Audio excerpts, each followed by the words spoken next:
afternoon, everyone. I hope you are feeling ecstatic on this lovely Tuesday afternoon because we're thrilled to dive into yet another enlightening episode of our special Jakpost Up Close, the Jakarta-Post webinar in an insightful conversation format. Now, today's conversation is bound to be just that, as we're graced by some of the most influential figures and decision makers in Indonesia. And together, we will embark on a journey to explore our nation's road to a sustainable value chain. Now, today, we're going to focus on unraveling the challenges that the food and beverage industry faces within its intricate supply chain. Hi, I'm Karina Dwi Payana, airing from Jakarta, and it is my pleasure to be your host for the next hour or so. Now, let's talk about our topic of today. As conversations surrounding sustainability and climate change have become more common in the age of global boiling, as UN Secretary General Antonio Guterres has declared, Indonesia has committed to an ambitious decarbonization target to achieve net zero emissions by 2060, positioning the nation prominently on the global stage. However, complexities weave through the tale. Echoing the 2021 Climate Transparency Report, Indonesia's distinct emissions profile, with agriculture contributing 14% of total emissions and the food industries generating significant waste, demands our attention. In honor of the upcoming World Ozone Day, it is never too late to revitalize the conversation back into the mix, which brings us all here today and making us start with our special guest once again, who will ignite our minds in learning about Indonesia and its future towards a green center stage. Now let's get into it. So, upcoming first, I am delighted to be joined by the remarkable Deputy Head of Bappenas for Maritime and National Resources Affairs. She's also the Acting Senior Advisor to the Head of Bappenas for Social Development and Poverty Reduction, Dr. Fifi Yulaswati. Let's bring Dr. Fifi into the light. Thank you so much for joining us. Thank you so much. Immersed in a wealth of long, credible experiences in crafting major poverty reduction programs, Dr. Fifi had a major involvement with the PNPM, Community-Driven Development, Conditional Cash Transfer, and some subsidy reforms. This truly reflects her outstanding PhD attainment in Planning and Development from the University of Southern California, or as we know, USC, and her conscientiousness to pursue a passion of providing advice on policies and strategies about social development and accelerating poverty reduction. Once again, let us give the stage and a round of applause to Dr. Fifi. Thank you so much again for being here. And also, joining us today is Mr. Samir Chedit, who is the current president of Nestle Indonesia. Thank you so much. Thank you so much, Pak Samir, for being here. Now, with indelible experiences in previously serving as Nestle Pakistan CEO for over 3 years, Mr. Samir made a name for himself in the fast-moving consumer goods businesses such as 3M, Border International, and Nabisco before joining Nestle. He is also an incredibly accomplished global business executive with extensive experience in the area of general management, sales, and trade marketing. Welcome to our studio, Mr. Chedit. Thank you so much for being here. Let's give a round of applause. Yay! And lastly, I am also excited because what a good surprise to also see a fellow Lancaster University alumni here, who is also joining us today, Dr. Elliott. Thank you so much, Dr. Elliott, for being here. Now, Dr. Elliott is also the principal researcher at the Center for Asian Supply Chain. Moreover, his indelible academia passion has led him to establish a PhD in Management Science from Lancaster University and also become a faculty member at Prasetya Mulia Business School. On a fascinating note, he also centers his narrative primarily onto an Asian perspective, which we'd also like to extend our thanks as you have definitely shedded lights to our visibility. Good to have you with us, Dr. Elliott. Thank you so much. Now, I know we're all excited and curious to embark on this conversation. So lucky for our lovely audiences here who I thank for joining online, I would like to send a friendly reminder to please send your questions to the Q&A box in Zoom. And please do state who you're addressing these questions to. Now, let's get into this first session. Okay. So first, let's get into the topic. We might ask ourselves, what really is Indonesia's position in terms of its sustainability within its industries? Now, for our first session of today, Dr. Fifi will guide us through a dynamic exploration on Indonesia's industrial landscapes and private sector's collaborations, unraveling sustainable manufacturing processes, and more. So brace yourselves for her riveting discussion that delves into the heartbeat of our nation's industry. Dr. Fifi, thank you so much for joining today. We're so pleased to have you here. Now, whenever you're ready, you may begin your presentation. Thank you. Thank you, Karina. Good afternoon, everybody. It's really a pleasure to be here, and I'd like to start with sharing some slides to give some context about the subject that we are talking about this afternoon. Can we start? Okay. Maybe you can just go next, please. Okay, as you may know and also experiencing that not only Indonesia but also other countries now starting to see and to feel the direct impact of the climate change. The weather is getting intensified to increase on the temperature, and also for Indonesia particularly, it's impacted also for our weather. Around 98% of the disaster now, or disaster event, is the hydrometeorological disasters, including the flood, the drought, landslide, and so on. And of course, it brings some implications on the economy and also for the social culture of the community. The other phenomenon that we're also experiencing, particularly for the one in Jakarta, is the pollutions, not only from the air, but also from the water, and also from the food loss and waste. So it's about our daily life, lifestyle. Other phenomena that's also urge Indonesia to transform is about the biodiversity loss. I just talked to one of the chefs here that it's hard to him now to find the spices for West Sumatra's of culinary. Around 40% of the spices actually has been lost. So this phenomenon, the climate change, pollutions, and also the biodiversity loss, is been recognized as the triple planetary crisis, in which for Indonesia it's really urge us to carry out the economic transformations toward the green economy. Next slide, please. Beside this global phenomenon, we also still experiencing high dependency on the fossil energy. The fossil fuel has been dominated our life, mainly for the electricity mix, and it's implied that the emissions from the energy sector keep increasing. It's exponentially around 154% since 2000s, and mainly coming from the transportations, followed by the energy from the industry, housing, commercial, as well as the manufacture. And we actually one of the oil producer, but since 2004, Indonesia has been or have become a net oil importer, meaning we import more than we produce.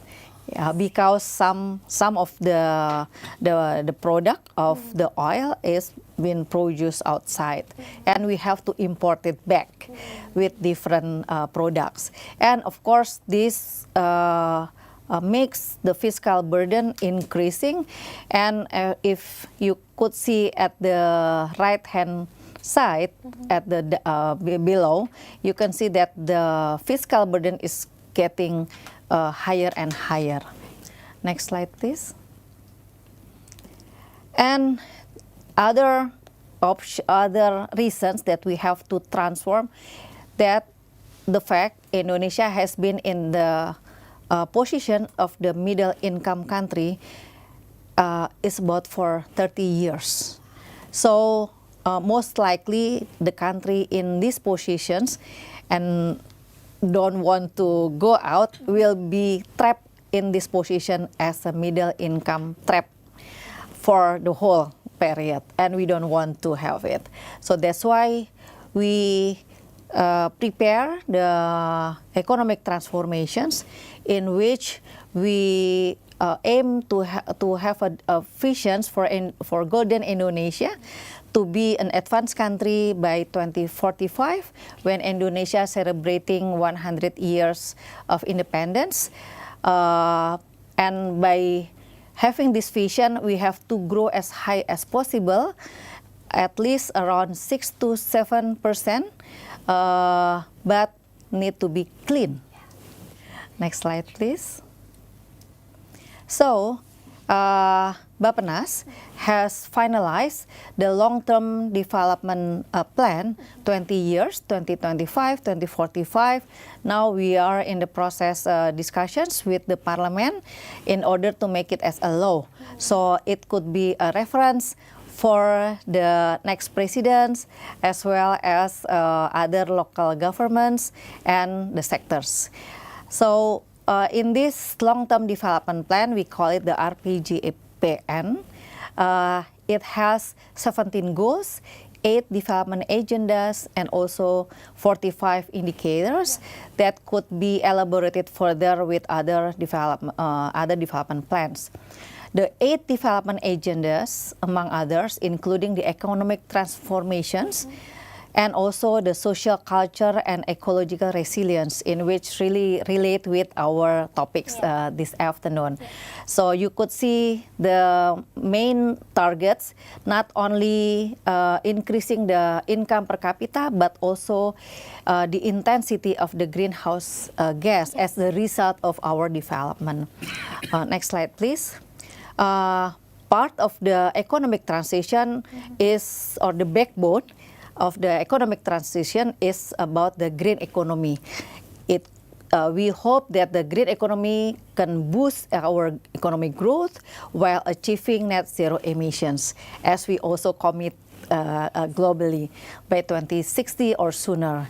So in this regard, we have not only projects, but also elaborate which sectors as well as programs and other strategies to meet the growth as high as possible, as well as achieving the net zero emissions.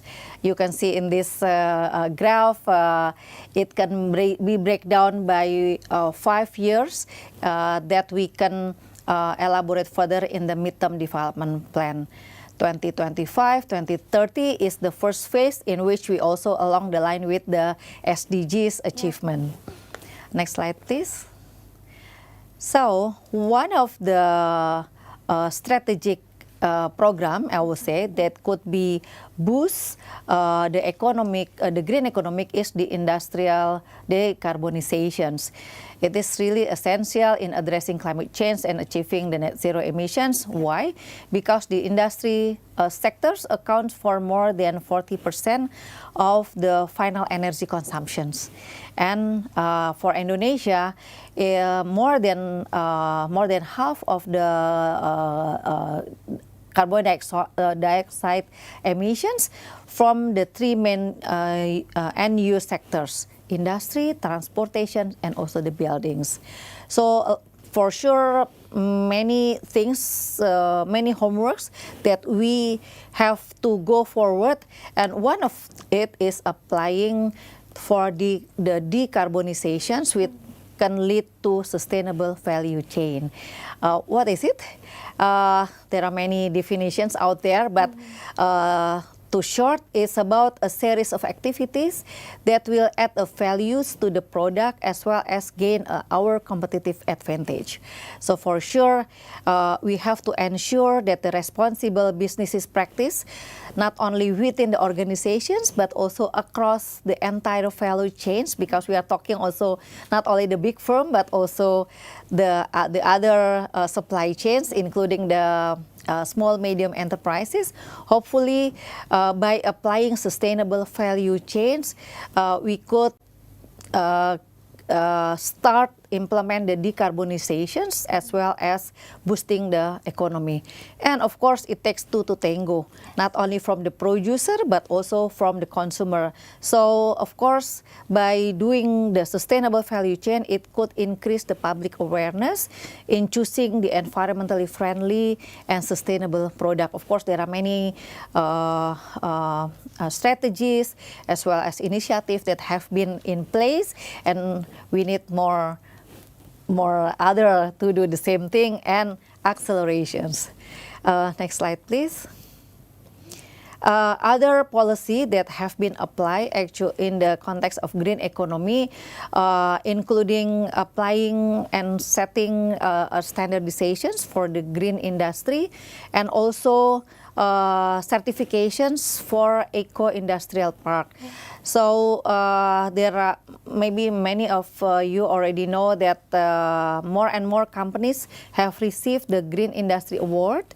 And of course, we need more showcasing as well as best practices that shows more environmental management effort, including in the energy efficiencies and renewable energy, applying water use efficiencies, wastewater management, monitoring and evaluating in health, safety, environmental performance, applying the quality standard for wastewater, gas and air, and of course, managing the hazardous waste management. Next slide, please. Other thing that I'd like to tell is about the circular economy that will boost our sustainable development, particularly for the manufacturing industries. So next slide, please. By applying circular economy, we actually creating a life cycle longer, not only for the resource use, meaning more efficient, minimize the size of the resource use, but also we also start to putting more values on the design of the product as long as possible, and then return the residues from the productions and consumptions into the product cycle. So maybe many of you already know about the 3R. Now we are gonna go to more R, until the 9R. So starting from refuse, rethink, reuse, reuse, repair, refurbish, remanufacture, repurpose, recycle, and recover. Of course, it engage the technology, innovations, as well as transition of the green job. Next slide, please. The circular economy becomes more urgent as the consequences of several global plastic agreements. So in the global fora, there have been more demand and also the commitment along the line with the SDGs Goals 12. It's about responsible consumer and also the producers, and of course the Paris Declarations. In the Sharm el-Sheikh, for example, all countries recognize the importance of the transforming the sustainable lifestyle, as well as the pattern of consumptions and also the productions, and many other and more global events that request us to commit also to handle on the plastics as a waste. Next slide, please. I think only the two left. Okay, this is some of the challenges that we have to tackle, including in fact how to applying the green investment, the green technology, education and skill, and of course creating more enabling conditions for really applying the green economy. Next slide, please. Yeah. One more thing that we develop is creating the Green Economy Index to help us to measure about the progress on the green economy implementations. Now, not only at the national level, we also applying for the provincial level.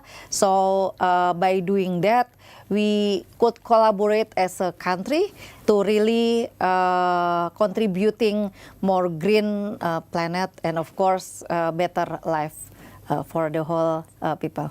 Thank you. Great. Wonderful. Thank you so much, Dr. Fifi, for such insightful and in-depth and very, very, very green, hopeful journey into our nation's progress towards a green center stage. Now, you've mentioned before now that we don't have 3 Rs, we have 9 Rs, and it takes 2 to tango, doesn't it? It does. Now, as we've also seen from Dr. Fifi's presentation, her insights promoting green policies such as the green industry certification, including the 6 management efforts mentioned, demonstrated remarkable strides in reducing carbon emissions and optimizing resources. And how can we be so sure about that? As Dr. Fifi's mentioned in her presentation, 118 companies, imagine, that's amazing, received the Green Industry Awards from following the previously mentioned assessment of the green industry policy. This was also further actualized through Bappenas projection, am I right, that green economy policies with low carbon and climate resilient development can support Indonesia in achieving net zero emissions in 2060 or sooner. Now, from her enticing government initiatives in Bappenas, as well as her personal programs that fuel private sector growth, Dr. Fifi showcased the harmonious dance of collaboration that propels us forward. Thank you so much. Thank you so much for our insightful discussion now. But before that, here's a short message from Nestle. Let's get into it.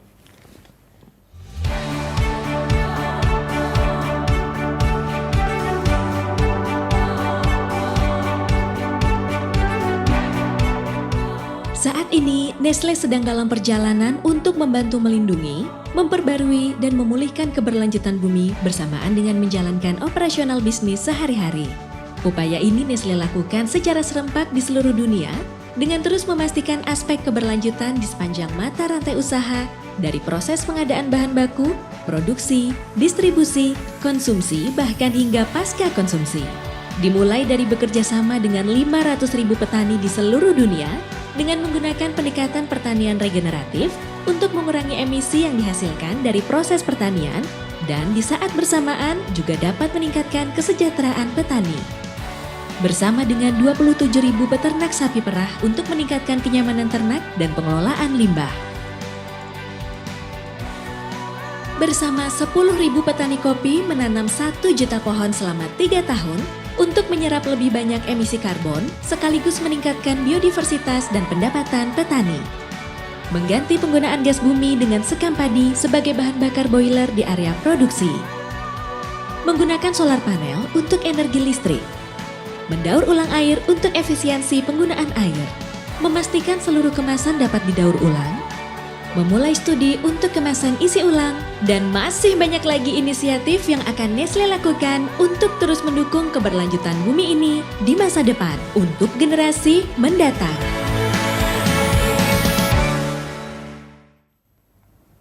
Welcome back, everyone. Thank you so much for being here. Now, before we move into our next panelist, we've learned from Dr. Fifi's presentation before the various programs that Bappenas has implemented for Indonesia's Green Center Stage journey. Now, these programs actually bring a perfect connection to our next special speaker from Nestle, the largest food and beverage company that also curates programs in regards to decarbonization of their supply chains. Now, we'll be enlightened more on just that by this year's appointed President Director of PT Nestle Indonesia, Mr. Samer Chedid. Welcome here. Thank you so much for being here. Now, let us welcome Mr. Samer into the light and give him a round of applause, everyone. Thank you so much for being here. Now, for our fellow audiences online, first of all, don't forget to fill in our feedback form attached to the chat box and send in your wonderful questions in our Q&A box in Zoom. State who you're addressing your questions to. Now, aside from the free certificate of participation you'll all receive, the most exciting bit is your free 1-month subscription at the Jakarta-Post for the lucky winners. Stay tuned for another teaser. So, Mr. Samer, thank you so much for being here and from your warm presence in our studio today. How are you feeling today? Are you feeling okay? That's great. Thank you, Karina, for inviting us and for allowing us to share our sustainability and decarbonization journey. I'm glad to be here. We're so pleased to have you here now. Before we get into your exciting discussion, because we're all really excited to be here, I'm sure we've all heard about Nestle as early as our childhood days, but just a month ago, if I'm not mistaken, Nestle Indonesia has been awarded for the BPOM Environmental Sustainability Award for the processed food category. Am I right? Securing the #1, did you say? Oh my God, that's amazing. #1 position in the foreign investment industry sector. Now, Mr. Samer right here will enlighten us more on just that, further into Nestle Indonesia's journey and its net zero strategies. Now, in this session, Mr. Samer will also discuss the fabrics of Nestle's unique perspective on the programs meticulously crafted to decarbonize their expansive supply chains and manufacturing operation. Mr. Samer, are you ready? Yeah. Okay, let's begin. Okay, so I'm really delighted to be here with you, and as we say, we at Nestle, we are the Good Food, Good Life company. And for over 155 years globally and more than 52 years in Indonesia, Nestle products are really loved by millions of Indonesian families. At Nestle, we prioritize the food safety and quality and nutrition of our products for our consumers. At the same time, we ensure our business operations contribute to protect the planet. That is very well aligned with the Nestle purpose, which is really to unlock the power of food to enhance quality of life for everyone today and for generations to come. But unfortunately, due to the rising effects of the climate change, the future of the good food is at stake here. And to address that challenge in the climate change, as well as addressing the Paris Agreement to limit the global temperature, Nestle globally in 2020 announced an ambition to achieve net zero by 2050, with a very clear roadmap to halve this by 2030. And we are addressing our actions in 4 focus areas: climate change action, packaging sustainability, caring for water, and sustainable sourcing. And with our sustainability approach to advance regenerative food systems at scale, Nestle goes beyond doing no harm and protecting the planet. It's not enough anymore to say we are doing no harm, but it's important to put our efforts to help restore the planet for the future generations. Globally, our journey begins with really measuring our carbon footprint to determine the strategy and approach in achieving our net zero. And to do so, we follow the SBTI, the Science-Based Target Initiatives criteria, to provide a clear define of the GHG emissions in the scope. And we use our 2018 carbon footprint as our baseline to set our carbon reduction. As a result of that, 95% of our emissions are from Scope 3, which includes indirect emissions. That vast majority comes from activities in our supply chain, including from agriculture activity, while the remaining 5% come from what we call controllable areas. We have identified our actions to reduce the carbon footprint across the food system. When we say across the food system, it means along our value chain and includes acting towards Scope 3, with the aim to make a greater positive impact in mitigating the climate change. Today, we are on a journey and to reduce the carbon footprint to achieve the net zero emission. We start working with our agriculture partners to promote the regenerative agriculture practices. This involves restoring farmland and its ecosystem. It includes improving soil health in our coffee farming and managing the manure with our dairy farming to reduce GHG emissions from farming practices. At the same time, improve the livelihoods of our farmers in both the dairy and in the coffee plantations. And to address the Scope 1, we are continuously improving our manufacturing processes to reduce the GHG emission. Since last year, we have used biomass boilers that use rice husks, and this replaces the LNG. And hopefully before the end of the year, we will have 2 more factories other than the Karawang factory that will have biomass boilers. And this is a great initiative where we not only reduce GHG, but we buy the rice husk from farmers that is supposed to be burned openly or goes to the landfill, and then we reuse the ashes that come out as natural fertilizers, and we give them back to the farmers.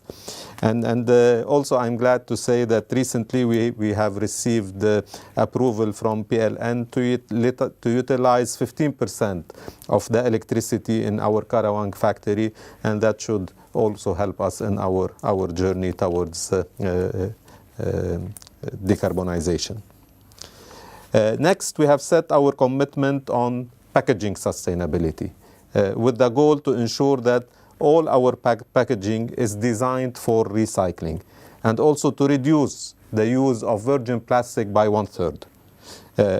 We start with our paper packaging, which uses FSC certificate, Forest Stewardship Council, which means that the material comes from sustainable forest.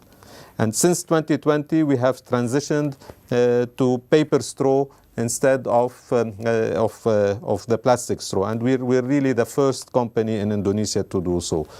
And additionally, we have started the process of replacing our multi-layer packaging with a mono-layer material, which is more sustainable and can be recycled. And as part of our packaging innovations, maybe some of you have seen, we have conducted 2 studies on refillable packaging with 2 retailers, and this would allow us to better understand the consumer behavior and help us in the future to design new ways of distributing our products. And we have another study that we will conduct in Q4 on reusable packaging, and hopefully with these studies we will be able to come with new route to markets that will address the challenges we face.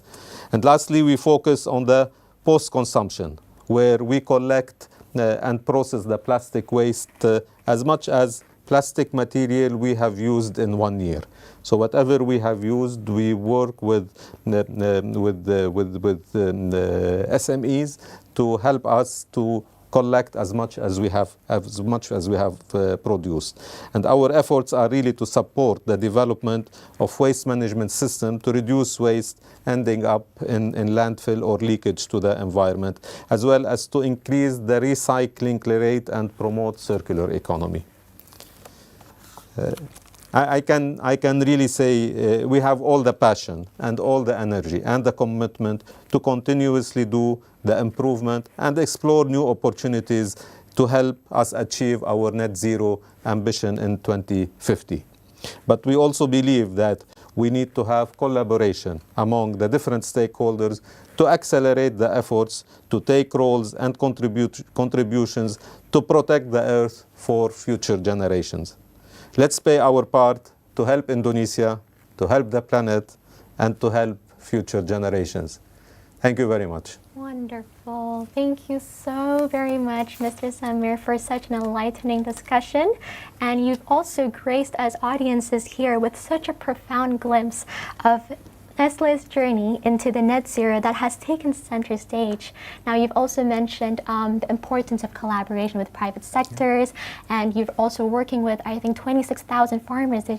That's amazing. Now, through Nestle's carefully tailored program from advancing the generative food system at scale to becoming the generation regeneration. Yeah, that's amazing. Now, Mr. Summer here, you've also shown traces of, let's say, continuity on this dynamic approach, that Nestle's unwavering dedication into weaving environmental care into the fabric of its operation. Now, you've also supported the 12th SDG and its responsible consumption and production, and I want to say congratulations for getting PLN's approval for 50% electricity. That's amazing. Now, between progress and sustainability, Mr. Summer's presentation shows that words, this is a journey that transcends words into action, taking the green center stage. Now, as he also said, let's take our part, let's play our part into helping Indonesia's journey. Now, thank you so much. Now, this is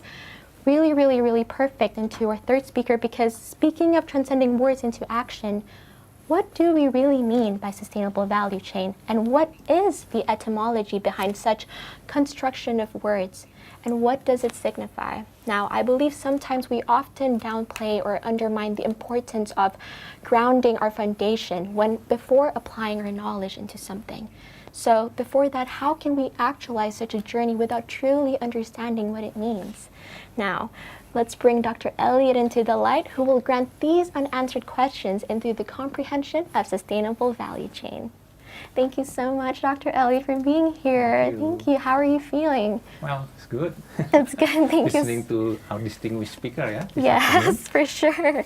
Now, thank you so much for joining us today. And it's, again, always so warm to see a fellow Lancaster alumni here. Let's say, I believe we're also here to learn from you on what can be done by companies or even us as citizens to demonstrate sustainable value implementation and more. Now, whenever you're ready, let's begin. Floor is yours. Thank you, Karina. Good afternoon, listeners. Ladies and gentlemen, it's also an honor for me to speak from academic perspective, to give additional insight. We already learned a lot, from Mr. Samir, This is from industry, and also Ms. Vivi, from government. Now, I would like also to provide some additional insight, Let's go back to the idea of sustainable value chain. As we can see in the next slide, sustainable value chain refers to the entire process. And Nestle, as we can see from our previous speaker, already mentioned how they try to implement this idea from sourcing, from the farmer, from the cattle producer, up to the retail market. And the idea is how to minimize the impact of our business to the environment, promote social responsibility, and of course, at the end of the day, provide economic benefits. Now, first question, of course, where the value come? Because we do not forget, it's about creating value. Well, let's give an easy example. Using or providing sustainable value chain, we can get value by reducing electricity usage, for example.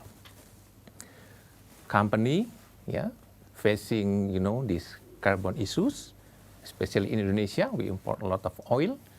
So by trying to reduce electricity usage, on one side, it gives benefits to the environment. But on the other side, it gives reduction of cost for the company. So that's an easy example. If we look at another company as an example, let's say one of the popular car companies today, Tesla.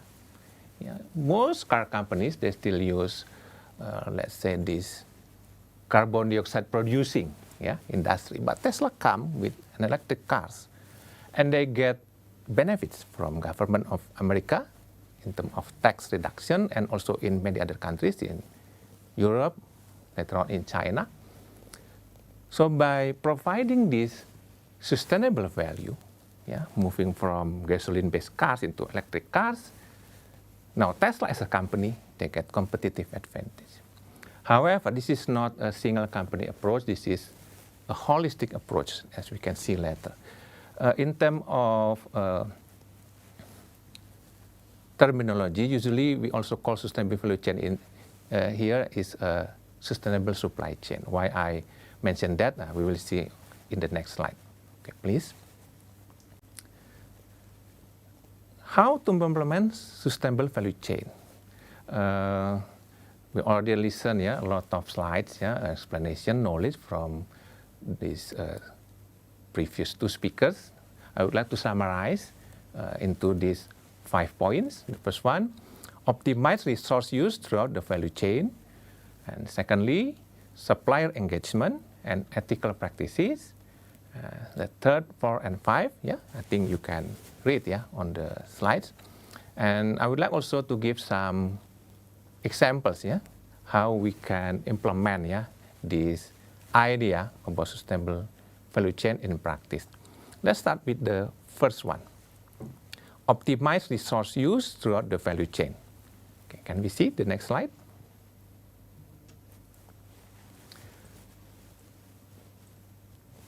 I just get to the second point, to make it easy for us. This can be done by adapting circular economy principles. Nestle already gave a good example about this circular economy. I would like also to provide another example because Nestle is a global company, so I think it's normal for you to give this best practice. But how about Indonesian companies? Do we have Indonesian companies that also practice these circular economy principles? So, would you please to go to the next slide? So I would like to use this company as a case example. Maybe you can see the picture and make a guess. What company is it? This is a Great Giant Pineapple. This is a local company. They based in Lampung, the south of Sumatra. If you please zoom out the image, in case of some of you cannot see it clearly. So they produce this canned pineapple. But as we can see in this, in this circle, I got this from their sustainability report. So this company, every year they produce this sustainability report. It is a public data, so we can see, you can also read, you can Google and download the report. So in terms of the farming process, as you can see here, they use organic fertilizer, which is very important, in terms of producing pineapples. And they have huge, if you go through this toll road in Lampung, you can see their plantation all around you. Of course, they need a lot of water. They need a lot of water, but they use recycled water. So they save a lot of money. How about electricity? Because they have factory to produce this canned pineapple. They have, this biogas power plant. And how they can build this biogas? They use waste. Waste from, you can see on the right-hand side, from this skin of pineapple. And they also have, as you can see on the right-hand side, and the cattle, thousands of cattle. So there's also waste from cattle. And they use this as a source to create energy in their power plant. By having these pineapples, this company not only produce canned pineapple, which is currently they're one of the biggest in the world. This is an Indonesian company, but they are one of the biggest in the world.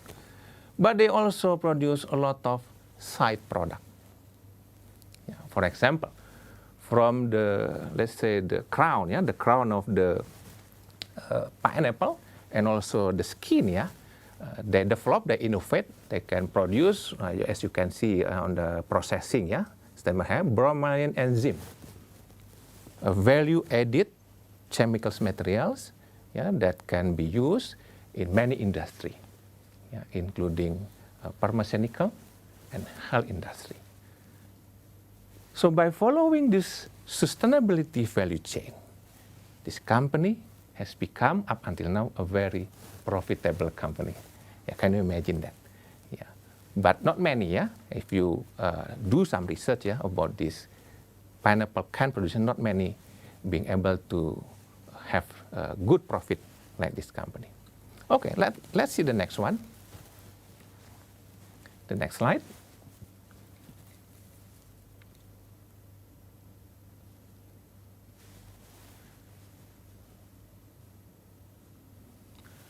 Supplier engagement and ethical practices. A company can do this, cannot do this sustainable value chain by themselves. They have to work with their partners. Usually we call our partners suppliers. So the idea of implementing sustainable value chain is to engage your suppliers. You can see in my 3 points. And why I mention these issues, because a few years ago I do research in this subject. Maybe you can go to the next slide. This is the result of my research, already published in good journal. There are 3 main components as driving factors for sustainable value chain. We can see, in Nestle, for example, this company already have core ideology, vision, mission, value proposition for sustainability. Okay, I think all of us is agree. That's important. How about the component 2, the second one? Knowledge. So maybe listeners, you have to come and listen to many of talk shows like this, to advance your knowledge about implementing sustainable supply chain, because sometimes it's not easy, and we need to learn this knowledge. And lastly, this is that I want to highlight. Pressure from supply chain partners. So it is our obligation as a company to influence our partners to involve into this sustainable growth. We try to work together with our supply partners, help them. I think we already have good example from Nestle and previously from Great Giant Pineapple. Help our suppliers to get this idea of sustainability, and then we work together to create, let's say, the delta improvement for the decarbonization. Okay, and the next one. How about this one? Short-term, long-term, it is important for any company to consider developing sustainable products and services. And I can give you one example here. This is our student for our graduate programs. So this group, they do research, They do study about this old house, this old Japanese house. Most people just throw it down to earth, Actually, this is still valuable. They try to calculate the economic value from the timber. And from this exact house, as an example, they can recycle it up to 23.3 cubic meter. And they can use it because actually this is a business startup, So they consider it a business that they build this company, a new company, Woodloop, the name of company. Up to 15 new furnitures, much higher volume.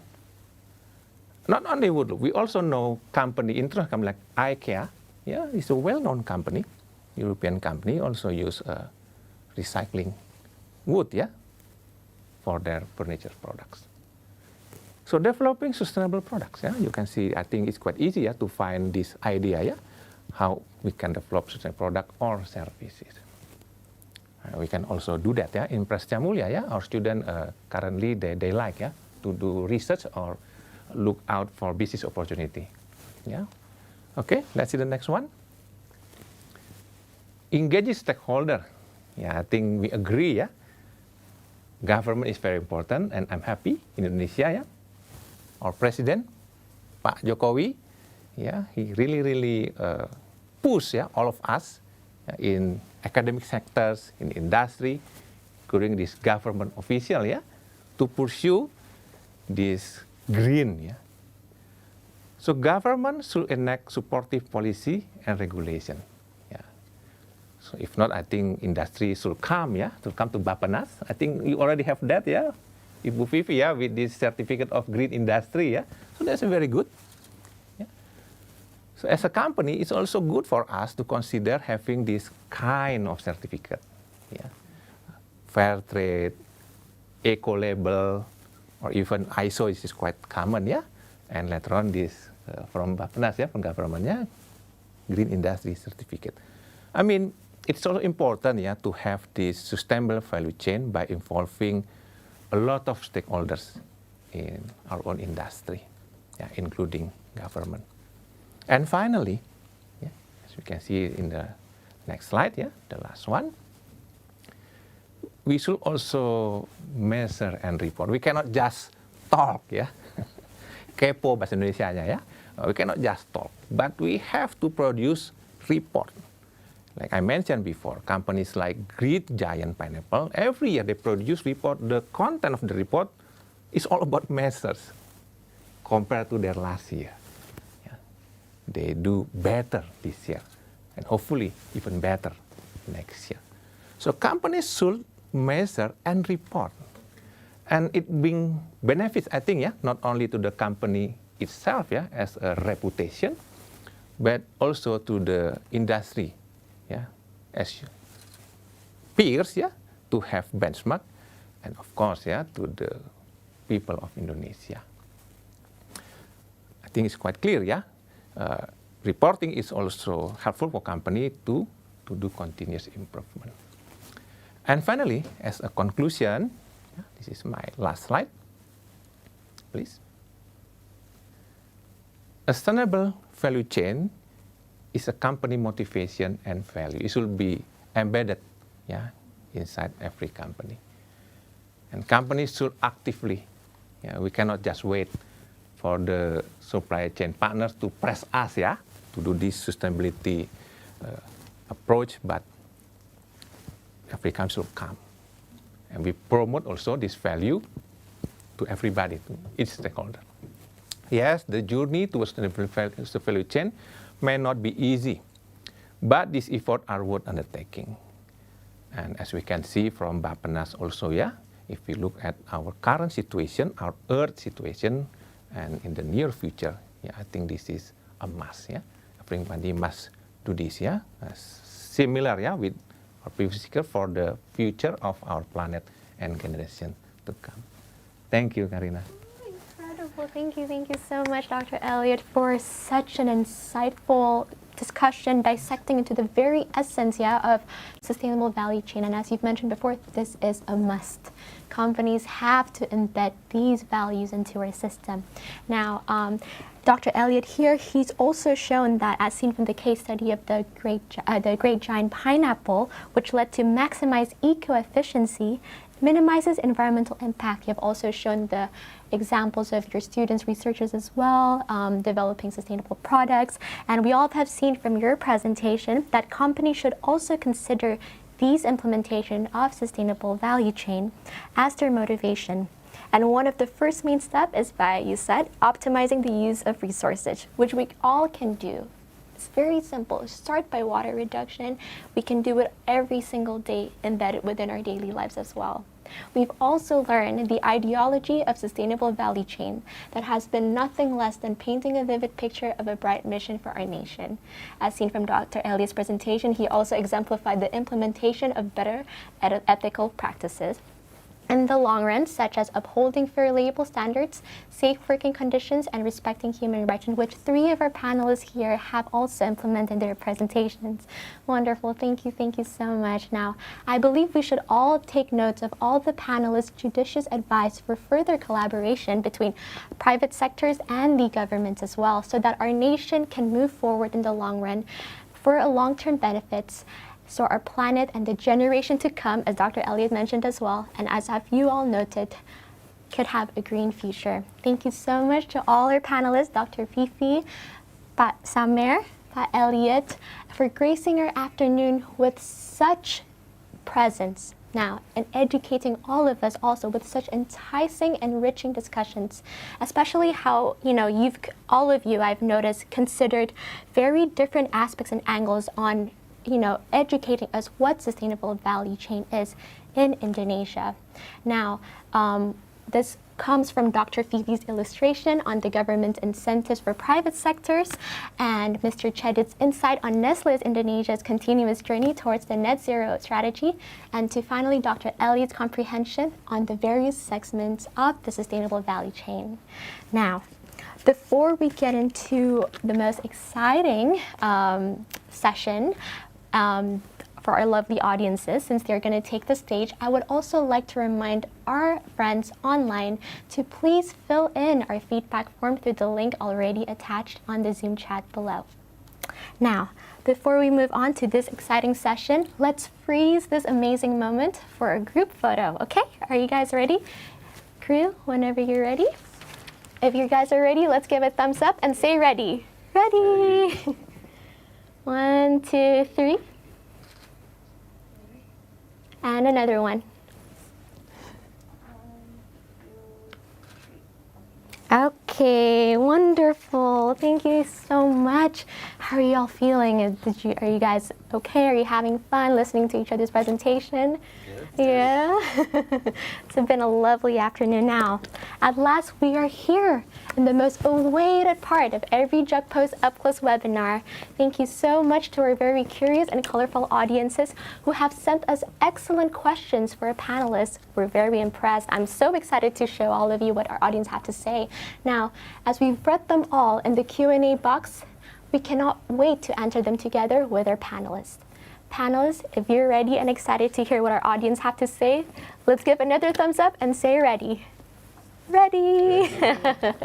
All right, let's see what we have. Okay, now, Dr. Fifi, we have a question for you. Are you ready?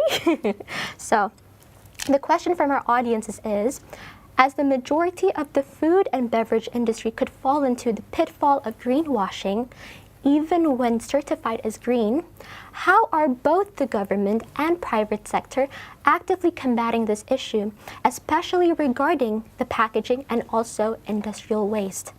And additionally, how are they addressing the concern that individuals with limited consumption capacity may still suffer from the climate impact resulting from discarded waste? Thank you for the questions. I think it entails a lot of factors as well as the instruments of policies. Like I mentioned, Indonesia now is growing not only concern, but also we are completing all other instruments as well as the policies. It's about creating an ecosystem. Like I mentioned, it takes two to tango. So part of it is the responsibility, not only for us today, but also for the future generations. I heard about the greenwashing. It's about a try and error, maybe in the process of production as well as the consumptions. However, I think from the data we could see the trend that we are improving. More and more private and firms engaging as well as disclose in the reporting. Sustainability report also growing numbers. I think it's now around 189 firms already disclose the way they do the businesses they produce, as well as it's actually varied, not only on certain product, but now it's more give impact to the people.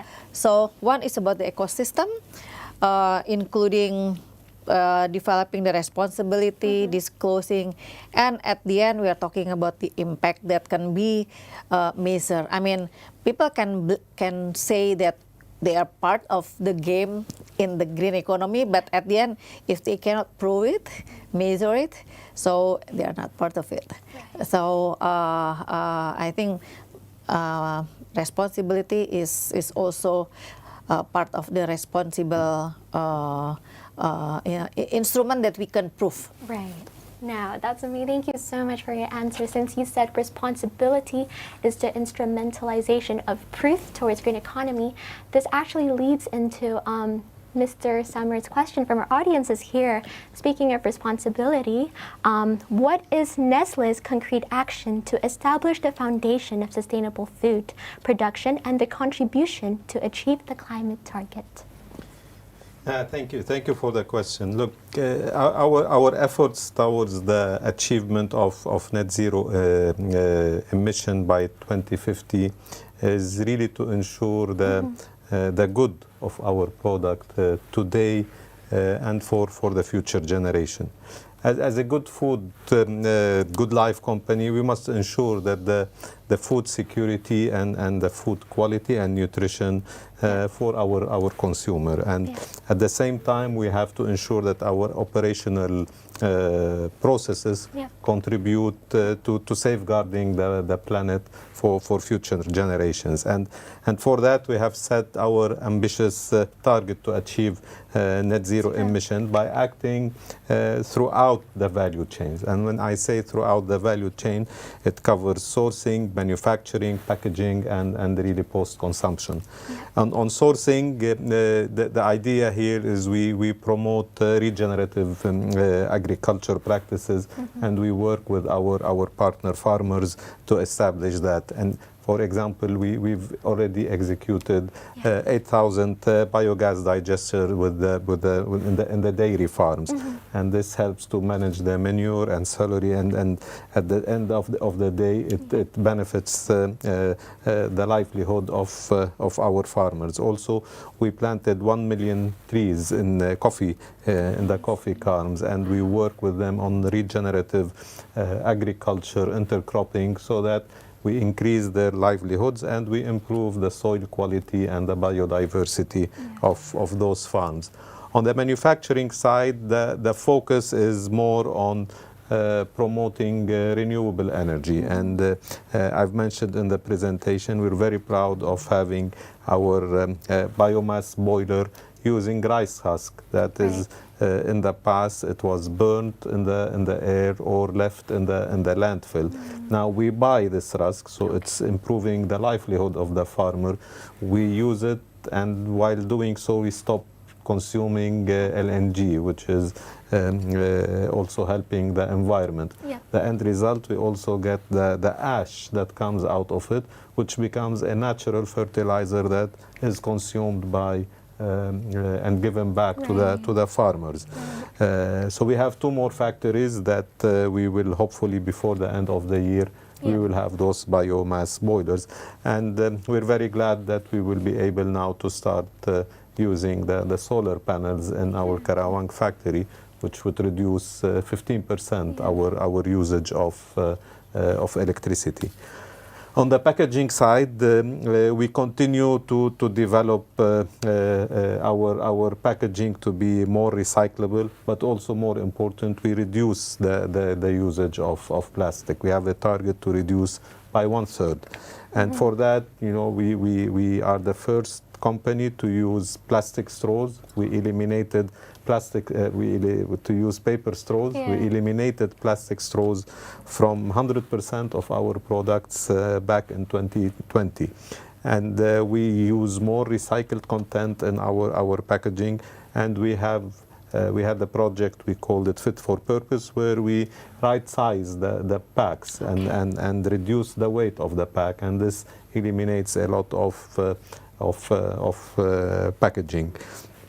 And we had 2 very, very exciting studies, if I can say, on refillable packaging, where consumers bring their own tubs to buy directly from a vending machine. And we've seen some positive reaction from the consumers. Now we have to see how we can bring this into market and scale it in an economical way. Also, we have another project on using reusable packaging with the consumers. Now, post-consumption, which is quite an important area for us and for the whole society, where We support the improvement of waste management systems to reduce waste and making sure it doesn't end up in the landfill or it leaks into the environment, Yeah. and to help increase the recycling rate. Yeah. We're one of the founders of the IPRO, the Indonesia Packaging Recovery Organization, and to promote really extended stakeholder responsibility. We've built 15 material recovery facilities so far to develop waste management around the household and manage the household waste. Yeah. We've partnered with 36 SMEs, aggregators and recyclers to increase the recycling and the collection, and wherever needed we incentivize them and we help them, particularly through the difficult times of COVID, to make sure that their business thrives and they continue to operate. That's a small snapshot. There is a lot more. Oh, wonderful. Thank you. So you are really now focusing on, I acknowledge that you're working a lot with farmers, helping their livelihood. So you're also promoting this mutual beneficial business relationships. And it's amazing that you guys are also helping 26,000 farmers in East Java, isn't it? Yes, That's exactly. amazing. Now, in conjunction with that, I was wondering, how does Nestle determine the roadmap towards net zero and the decarbonization efforts? Yeah, look, we take a whole life cycle approach for that, and this allows us to be able to measure. Yeah. So that measure our carbon emission, and based on that we put our practices to address that. Today it is really important for us to address the decarbonization in a scientific way. Right. And without measuring, it becomes very difficult. And measuring, for doing so, we use the SBTI, the Science-Based Target Initiative, and we take 2018 as a baseline for ourselves. Right. And based on that we start measuring every year. And we have a very clear roadmap where we are coupling our growth with the decarbonization and then reducing the carbon emissions overall. And the roadmap is clear. We need to achieve net zero by 2050. Right. We have short-term targets where we want to achieve a reduction of 20% by 2025, and we want to halve it by 2030. And that's the roadmap is clear. We're on target. We have all the drive and the motivation to continue to do the right things. As I mentioned, it's not enough anymore not to do harm. That's not enough if we want to hand over the future generations a sustainable future. That's amazing. Thank you so much. What do you think, Dr. Elliott? How do we respond to Nestle's journey into it? And leading up to your question, what do you think are some of the successful examples in response to what Mr. Summers said and what Bufifi said, the successful example of sustainable value chain practices in Indonesia that we can all learn from? What do you have to say about that? Yes, this is good because globalization, it open opportunities not only for global companies come to Indonesia, but also from our local companies going abroad. For example, as we know, Indomie is very popular in Indonesia, but Indomie as a brand is actually one of the most prominent brand in the world. That's Indonesian companies. Now, of course, we want to have additional brand, additional products, well known, worldwide, not only locally. And how to do that from the academic perspective? As you know, I'm a professor at the university. Well, we can contribute, I may say, from 3 points. As a lecturer or faculty member in university, we are an experienced researcher. We always do research. And of course, we can help these companies, let's say these local agricultural products, because we talk about Nestle here, yeah, with this, in this table we can see Nescafe, yeah, Yes. we can see milk, yeah, we also have, this richness, yeah, let's say coffee products, yeah, Indonesia, which, there's so many, yeah, specialty. How to go beyond Indonesia? I mean, from academic perspective, we can help by providing business intelligence research, because we have, this long experience of doing research. So I believe we can help companies or this, let's say, local producer, yeah, even SMEs, by having a good business intelligence research. For example, in many countries, yeah, they like to drink tea, they like to drink coffee, but how to develop value when entering that market. Of course, for big companies, they can pay this, market research agency. Well, it's very expensive. But from academic perspective, actually, some of these research agencies actually use professors, from university, actually, So I don't use directly, from the university. So by providing this business intelligence insight, I believe it can help, because we have so many professors currently in Indonesia that have, this strong background in research. And secondly, by providing this omni-channel marketing strategy, because currently we cannot enter one market by only one way. Now it's time for TikTok Live, for Shopee sales, Shopee Live. But this is not easy, because we are talking not one channel of approaching a market, but omni-channel, multiple channels. So they need to learn how to do that.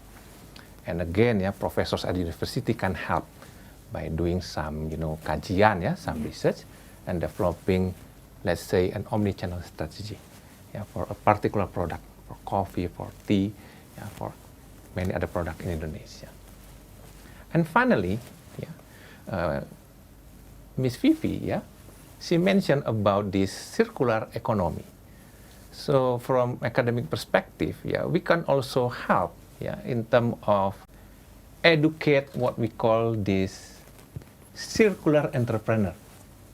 Because Prastia Mulia, we are a business school, we educate entrepreneur, but maybe in terms of conventional entrepreneur. Now the trend is develop or initiate a circular entrepreneur. To be honest, it is not easy, because one of our doctoral students, currently we have one of our doctoral students, she researched about this topic, how to formulate, how to develop a good model for circular entrepreneur. Indonesian style, of course, because we have many references about that, but maybe not all suitable, for Indonesian and also Indonesian products. So we can also help educate people, to become circular entrepreneur, to become circular CEOs. I think Nestle already very good at that, But if we want to influence other companies in Indonesia, we need to educate them. And to educate them, we need to prepare, the contents of the knowledge. And as an academic institution, there's also, of course, one of the things that we can contribute, to promote this sustainable value chain in Indonesia. Right.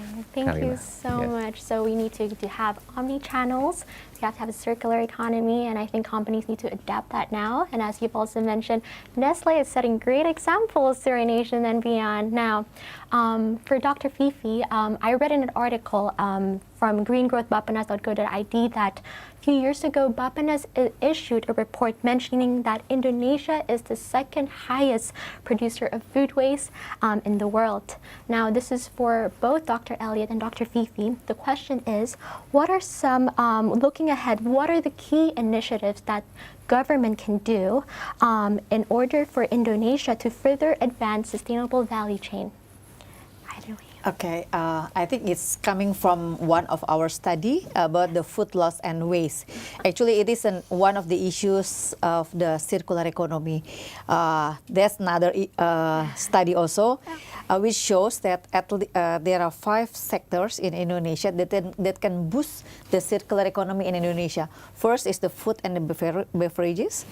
The packaging, the retailers, Nestle already mentioned all this, and then the textile,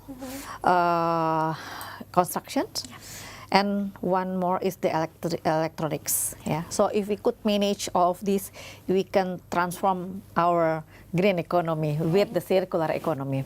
Back to the food loss and waste, it entails from the production side. So we are talking about the on-farm, the off-farm as well. I think Nestle provide us with the good examples by regenerative agricultures and also all the circularity within their products sites. I mean, not many firms in Indonesia have this experience because they are lacking of knowledge for sure, the technology, the investment that drive from the values, as well as prepared by the green transition job. So I think these kind like challenges that we have to tackle in really bringing or reduce the food loss side. On the food waste, it also involving the consumer sides, not only individuals, household, we also engaging the hotels, the offices, and of course the industries. So now there have been several, again it's about the creating an ecosystem. We are preparing the roadmap and also the action plan about the who doing what.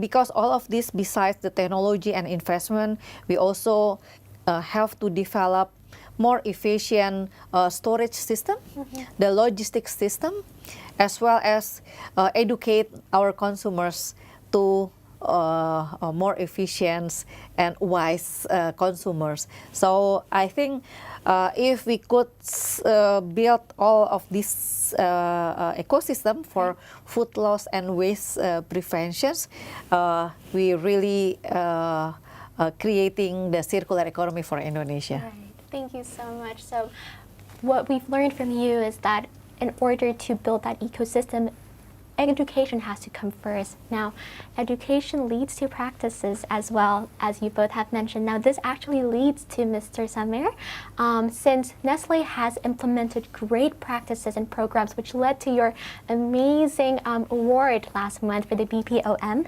What sustainable packaging sources practices, especially in relation to regenerative agriculture, does Nestle Indonesia employ to ensure responsible procurement of raw materials and ingredients?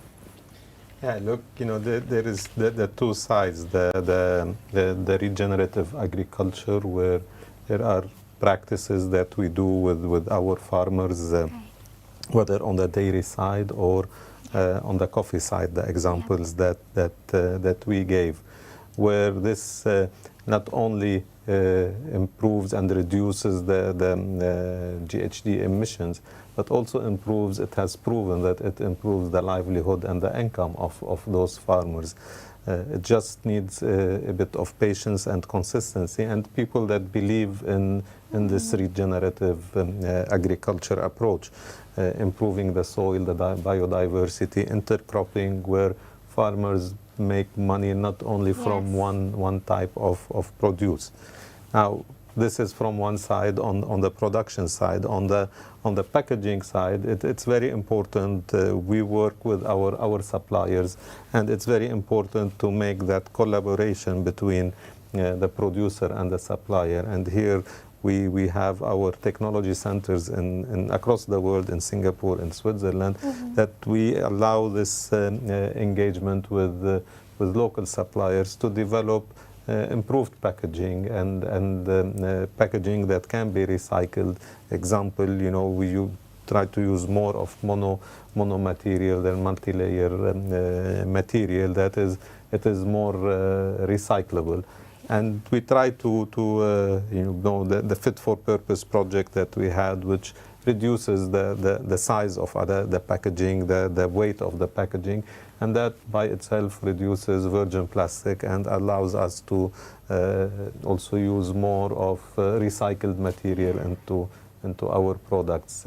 By the way, for us, plastic is only 11% of our packaging. Our packaging, it's around more than 40% is in metal, and another 40 in paper, and just 11% now is in plastic. So that's a journey, and hopefully we will achieve. We're committed to achieve our net zero ambition.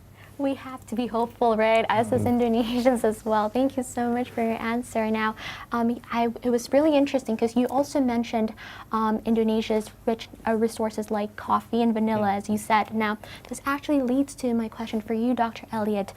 Some of Indonesia's agriculture products have international reputation, as mentioned by Mr. Samer. Coffee, vanilla, we also have nutmeg, and there's so much more. But the number of private players I've noticed, there are not so many. But however, the good news is that some of these products are free trade certified, or meaning that no taxes are needed to be paid. So this, as mentioned by Mr. Samer, it relates a good beneficial relationship for both the farmers and the producers as well. But as a representative of the educational industry, what can you suggest to the academic world in expanding this kind of win-win situation to parts of Indonesia or even the agricultural producers? What do you have to say? Yes, thank you, Karina.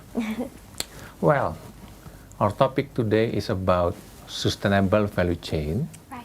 Yeah, it's like a common word, yeah. But actually it requires a different way of thinking in how we do business.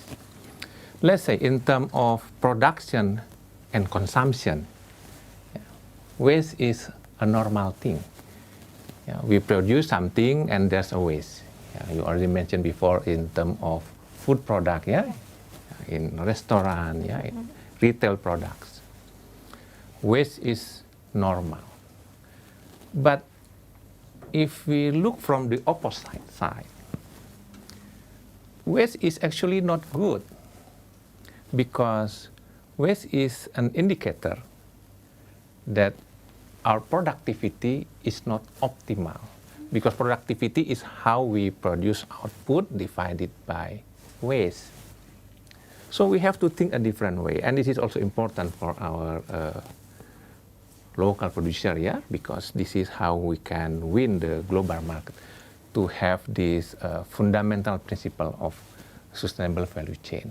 So we look our process, we look our business, not from the normal way of doing it, which means waste is a normal, but how we can produce things without a waste. Yes, it needs creativity. It needs innovation, and that's academic can come. As university professors, we can help. We can help, we can encourage, we can open the way for this local producer to innovate. And through this innovation, they reduce waste. What it means? Usually, reduce waste means extra effort, more money. But if you look from the opposite side, reduce waste means higher productivity, because we produce less waste or even zero waste. It means all our products become money. You know what I mean? So this is another way of looking this sustainable value chain. And this way of thinking, I believe, is very important to our local producers, because having this value will help them to enter this global market. Again, this is not an easy thing to do, but as an academician, I think we have capability to help them to do research. And I think in terms of government, ya, Kementerian Pendidikan dan Kebudayaan, because I also involved in this yearly research. So our government also motivate every academician in every university to do research in sustainability. Yeah, like this year, for example, I also submit a proposal, research in sustainability, and I got the research grant from the government. So the government also support. So I think this is, let's say this is like a triangle, yeah? This industry, academic, and government. I think currently it works in the similar way. Yeah. So maybe through this talk show, we can understand, yeah, and also the representative also present, yeah, from the industry, from the government, and from the university. Yeah, we think the same way, and I hope this can help, yeah, more Indonesian companies, yeah, to get this fair trade label, to get this eco label, and enter this global market. Thank you so much. Actually, I feel really lucky that you three are here because you both are on the same page, but you're intersecting from different angles. And I bet you both, all of you, three of you, are learning from one another as well. And I'm so impressed by the conversation that we're having today. Thank you so, so much. And I have one last question for all of you. Are you ready? Are you ready? Thumbs up? Okay, one last question. Now, any of you can chime in whenever, okay? So what role can you tell to our Indonesians, okay? What role can consumers and the general public play in encouraging and supporting sustainable value chains in Indonesia? Who wants to come first? I can go. Okay, let's go. Just simple, reduce, reuse, recycle. Cycle. Everyone can contribute, can reduce the waste. There are many things that can be reduced. There were a couple of examples that were made. And lastly, the last thing is recycling. And we need to have a collective effort and an individual commitment to recycling, because that's the major contributor to the solution. For sure. So for you, it's 3 R's. Yes. Any of you, Dr. Elliot or Bu Fifi, who wants to go first? Yeah. For me, I think it's quite straightforward, yeah? Yeah. First, educate and spread the word. Yeah, because, this day it's about communication. Yeah, it's about social media. It's about live streaming, like this session.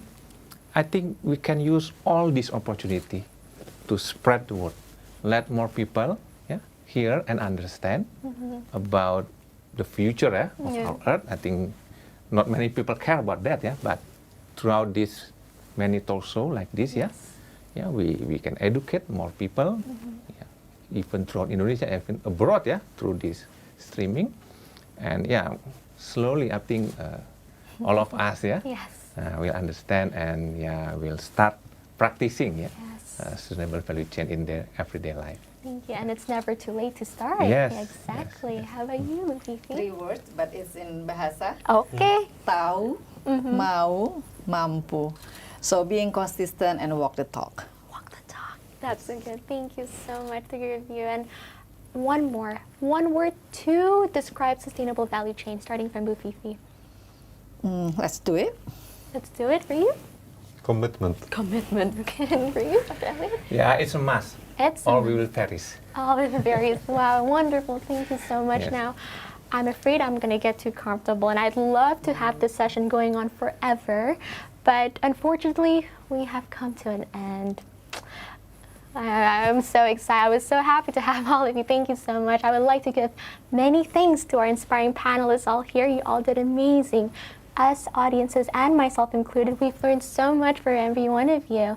And thank you for your time, warmth, presence, and your insightful, fruitful discussions today. And our audiences and myself, as I said again, we've learned so much. Thank you so much for your time and your wonderful presentations. I would also like to extend our thanks to Nestle Indonesia for sponsoring today's talk show. And for our fellow audiences in Zoom and YouTube online, thank you so much for joining. and have a lovely afternoon. Signing off, this is your host, Karina Dwi Payana from Jakarta. Thank you and enjoy the rest of your afternoon. Bye.